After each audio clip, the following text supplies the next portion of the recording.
Halo semuanya, selamat datang di Bedah Taktik kita kali ini. Gini ya, sebagai analis sepak bola, kadang kita ngelihat sebuah pertandingan yang di atas kertas tuh kayaknya bakal berat sebelah banget kan. Tapi realitanya di lapangan, wah ceritanya bisa beda 180 derajat. Nah, hari ini kita bakal ngebedah habis-habisan hasil imbang 1-1 yang super dramatis antara Uruguay dan Arab Saudi di laga pembuka Piala Dunia 2026. Siap-siap ya, karena apa yang terjadi di Miami Stadium kemarin tuh benar-benar contoh sempurna gimana dua filosofi sepak bola yang bertolak belakang bisa saling berbenturan. Yuk, langsung aja kita mulai analisanya. Pertanyaan besarnya sekarang, gimana ceritanya sebuah tim yang lepasin 28 tembakan bisa nyaris kalah di Piala Dunia? Coba bayangin posisi Marcelo Bielsa. Tim kalian mendominasi penuh, bener-bener ngurung lawan di sepertiga akhir lapangan, tapi malah harus berjuang mati-matian di menit-menit akhir cuma buat ngindarin kekalahan memalukan di laga perdana. Gimana hal kayak gini bisa kejadian di panggung sebesar Piala Dunia coba? Gimana dominasi mutlak itu justru hampir berujung jadi bencana buat Uruguay? Coba lihat perbandingan statistik serangan yang jomplang banget ini. Di satu sisi Uruguay nembak sampai 28 kali. 28! Ini sih definisi asli dari yang namanya dominasi ofensif total. Tapi di sisi sebaliknya, Arab Saudi cuma punya 7 tembakan aja sepanjang laga. Ya cuma 7. Ini tuh narasi klasik sepak bola banget. Tim yang terus-terusan ngebombardir pertahanan lawan harus nabrak tembok efisiensi pertahanan yang bener-bener kejam. Arab Saudi ngebuktiin kalau kalian tuh nggak butuh banyak peluang asalkan tahu persis gimana cara memanfaatkannya. Nah, biar lebih gampang paham dinamikanya, mari kita lihat timeline pertandingannya. 35 menit pertama, Uruguay itu nyaman banget pegang kendali. Tapi, tepat sebelum turun minum, bam! Arab Saudi bikin shock terapi lewat golnya Al-Amri. Masuk babak kedua, Uruguay jelas makin nekan kan?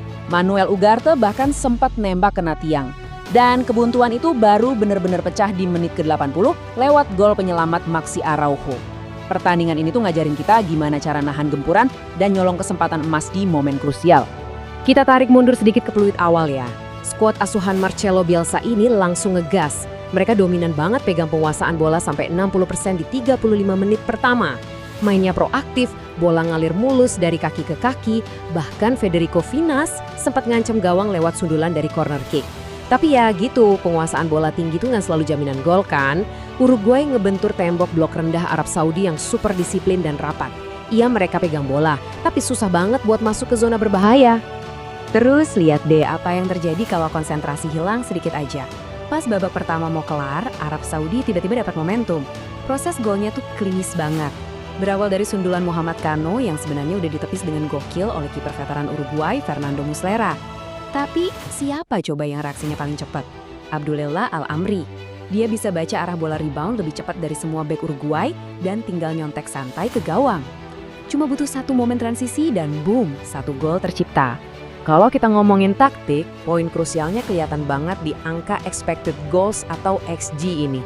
Uruguay nyatatin XG 1,59 dari 28 tembakan tadi, artinya secara probabilitas mereka emang pantas dapat sekitar 1,5 gol.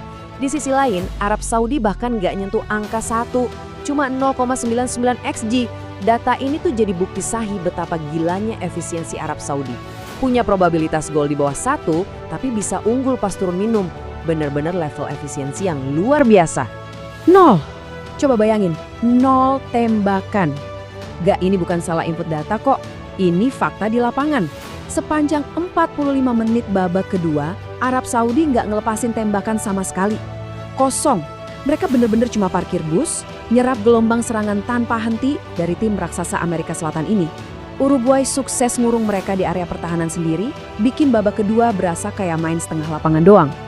Terus pertanyaannya, kalau Arab Saudi nggak nembak sama sekali dan Uruguay nyerang terus-terusan, kok skornya bisa awet gitu? Jawabannya ada di angka 9 ini. 9 penyelamatan krusial teman-teman. Mohamed Al-Owais benar-benar layak banget jadi man of the match. Mainnya heroik banget di bawah mistar. Dari nepis tembakan keras Araujo di awal, sampai jatuh bangun ngeblok peluang-peluang emas Uruguay di babak kedua. Al-Owais sukses bikin para penyerang Uruguay frustrasi berat sampai titik darah penghabisan. Tapi ya, bola itu bundar dan kerja keras jarang bohong. Uruguay terus ngegempur dan ketekunan mereka akhirnya lunas. Setelah tembakan roket Manuel Ugarte ditepis tipis sama Al-Owais dan kena tiang, mereka tetap nggak kendor. Nah, di percobaan tembakan mereka yang ke-12 di babak kedua, tepatnya di menit ke-80, pertahanan Saudi akhirnya jebol juga. Berawal dari sundulan Finas yang lagi-lagi diselamatkan Al-Owais, bola muntahannya jatuh ke Maxi Araujo. Lewat sudut yang sempit banget, dia berhasil nyetak gol di tiang dekat. Sentuhan magis yang datang tepat waktu. Kita harus kasih apresiasi khusus buat pencapaian individu yang satu ini. Maxi Araujo gak cuma nyelamatin muka Uruguay dari kekalahan, tapi dia juga nulis sejarah baru.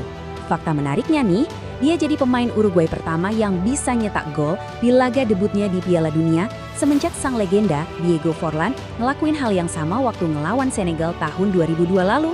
Gila kan? Nama Araujo sekarang sejajar sama Forlan di buku sejarah Piala Dunia. Prestis yang luar biasa buat sang pemain sayap. Dan kalau kalian lihat statistik ini, kelihatan jelas banget kenapa Araujo sekarang jadi kartu asnya Marcelo Bielsa. Di dua turnamen besar terakhir mereka, yaitu Copa America dan Piala Dunia ini, performanya benar-benar konsisten. Dia udah terlibat langsung dalam 4 gol, rinciannya 3 gol dan 1 assist. Yang lebih gokil lagi, angka ini ngalahin semua pemain Uruguay lainnya dalam periode yang sama. Fix, dia adalah mesin utama penggerak serangan Uruguay di sepertiga akhir lapangan sekarang. Nah, gara-gara hasil imbang ini, klasemen grup H sekarang jadi super ketat dan gak bisa ditebak. Mengingat Spanyol juga ditahan imbang tanpa gol sama Tanjung Verde sebelumnya, hasil 1-1 di laga ini bikin keempat tim punya poin yang identik. Sama-sama ngoleksi 1 poin, gak ada yang unggul, gak ada yang ketinggalan. Semuanya benar-benar mulai lagi dari nol. Grup neraka yang sesungguhnya nih. Buat Arab Saudi, makna dari 1 poin ini gede banget loh. Bisa nahan imbang raksasa sekelas Uruguay jelas mengubah peta harapan mereka. Walaupun mereka digempur habis-habisan di babak kedua tadi, secara matematis poin ini ngasih keuntungan praktis yang luar biasa. Kalau mereka bisa menang di salah satu dari 2 laga sisa, entah itu lawan Spanyol atau Tanjung Verde, peluang mereka buat ngamanin tiket ke fase gugur bakal terbuka sangat lebar. Sekarang nasib mereka ada di tangan mereka sendiri. Yang akhirnya bawa kita ke pertanyaan sejarah penutup ini. Dari 6 kali keikutsertaan Arab Saudi di Piala Dunia, mereka baru sekali lolos dari fase grup. Dan itu kejadiannya udah lama banget, tahun 94 di Amerika Serikat. Ironisnya, turnamen kali ini juga diadain di benua yang sama.